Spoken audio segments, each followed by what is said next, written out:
Hey, what's up everybody? So every now and then I like to compare different credit cards because there's so many different options out there, which can make it hard to decide on which one you should get. Well, a side-by-side comparison can help you make a choice. And today we're going to be comparing the Capital One Venture and the Citi Premier card. These are both pretty good mid-tier credit cards, but on paper, let's see what card stacks up the best. Now before we get into the cards, let me know down in the comments section which card you think is going to win. Alright, let's get into it. So first, both cards come with the annual fee of $95, and neither card waives their annual fee the first year. So since the annual fees are the same on both cards, they're both going to get a point here, making the score 1-1. Next, let's take a look at the sign-up bonuses on each card.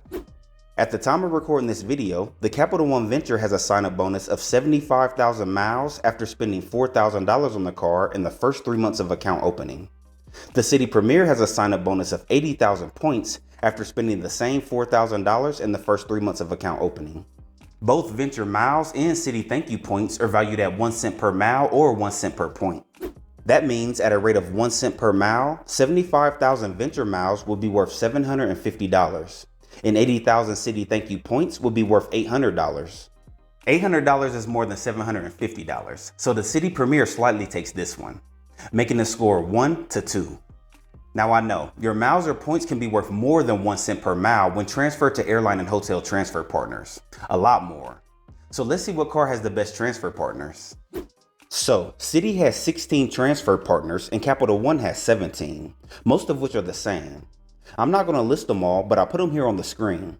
Since they have so many similar partners, I've removed the partners that are the same and I'll judge this one based on the partners that are different. So over at Capital One, you have Aeroplan, Asia Miles, British Airways, Finnair Plus, TAP Portugal, and Accor Live Limitless.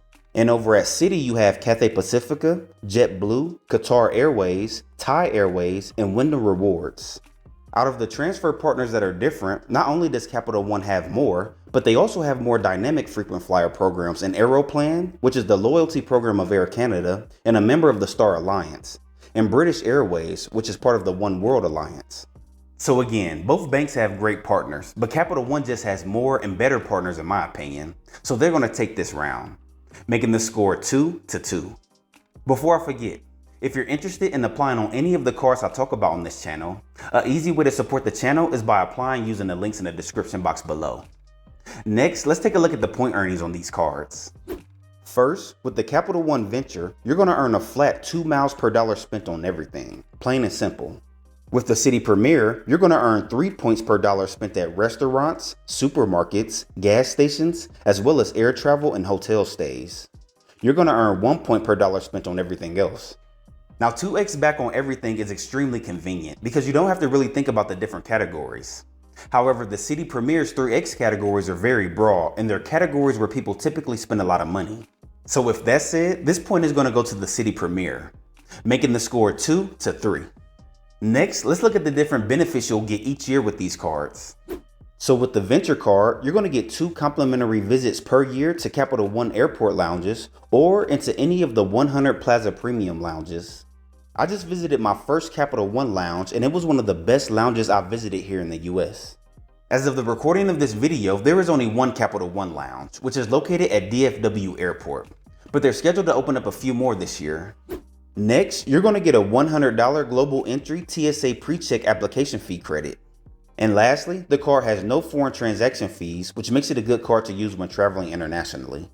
As a matter of fact, because of the 2x you earn on everything, and because the card has no foreign transaction fees, this is sometimes my go-to card when I'm traveling outside of the US. Now, moving over to the Citi Premier, you're going to get a $100 annual hotel credit when you use your card to book a hotel on the Citi Thank You travel portal. I'll actually be using this credit on my upcoming vacation, so it's going to save me a little bit of money. Also, because this card is a World Elite MasterCard, you'll have access to the MasterCard Luxury Hotel and Resorts collection, which helps you get things like room upgrades and complimentary breakfast at some high-end properties. And lastly, just like the Venture card, the card has no foreign transaction fees. So with all that being said, if I was looking for a standalone credit card, I would go with the Venture card because of the lounge access and the global entry TSA pre-check application fee credit. As a traveler, I value those benefits more, as global entry and TSA pre-check can take some of the stress out of traveling if I'm in a hurry. And also, like I said, I really enjoyed the Capital One lounge. So this point is going to go to the Venture card, making the score 3 to 3. Moving on, let's check out the insurances and protections that come with each card. With the Venture card, you're going to receive travel accident insurance, secondary car rental insurance, and extended warranty protection. With the Citi Premier, you don't get any travel protections, but you do get extended warranty protection and purchase protection. I think both these cards are lacking in this department, but I'm going to have to go with the card that actually has some travel protections, which is the Venture card, making the score 4 to 3. So it looks like the Capital One Venture sneaks by with the win. These are both really good cards for people who travel a few times a year. Choosing which one just depends on your goals. You'll need to decide if you want a standalone card, which to me, the Capital One Venture is more suited for because of its simplicity. Or do you want to start a 2-card setup, which I think the Citi Premier and Citi Double Cash would be a better idea. There's many things to consider. Let me know which card you think is best down in the comments section. Also, here are some links to my reviews on other mid-tier credit card options. I'll see you in the next video. Have a good one.